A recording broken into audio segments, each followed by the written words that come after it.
ஹாய்ண்ணா Julie. இப்போ தான் உங்களுடைய வேலூர் பரப்புரை பார்த்தேன். ஆஸ் யூஷுவல் இந்த பரப்புரிலே ஒன்றும் இல்லைன்னு வச்சுக்கோங்க.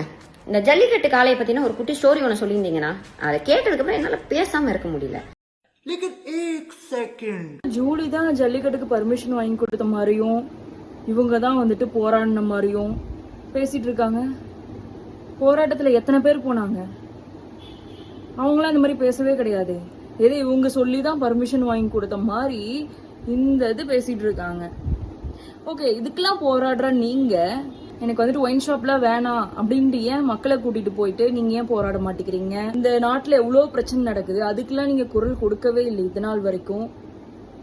இதனால் வரைக்கும் நீங்க எதுவுமே பண்ணதில்லை. சனம் சட்டி கொடுக்கற அளவு கூட நீ ஜூலி நீ எதுவுமே நீ கொடுத்தது கிடையாது இந்த ஜல்லிக்கட்டு தவிர. ஒன்னும் புரியல, மக்களுக்கு என்ன யூஸ் இருக்கு ஜல்லிக்கட்டுல? ஒண்ணுமே கிடையாது. அந்த ஜல்லிக்கட்டுல வின் பண்றாங்களா, அவங்களுக்கு என்ன தராங்க? வெறும் பெட்டு, தலைவாணி, கார் அது இருந்தா போதுமா? அவங்களுக்கு ஒரு அரசு வேலை அது ஏதாவது வாங்கி கொடுக்கறத பத்தி நீ ஏதாவது போராடினியா? ஒண்ணுமே கிடையாது. நீலாம் பேசுறதுக்கு தகுதியே இல்லை. இந்த மாதிரி மக்களுக்கு பிரச்சனை வர்ற விஷயத்துல நீங்க போராட்டம் பண்ணதே கிடையாது. அதை விட்டுட்டு டிஎம்கேக்கு சொம்படிக்கிறது நிறுத்துங்க. நான் டிவி கேக்கு சப்போர்ட் பண்ணுங்க, மற்ற ஆளுங்களுக்கு சப்போர்ட் பண்ணுங்க நான் கேட்கல. எல்லாத்துக்கும் ஒரே மாதிரி இருங்கன்னு தான் கேட்கறேன்.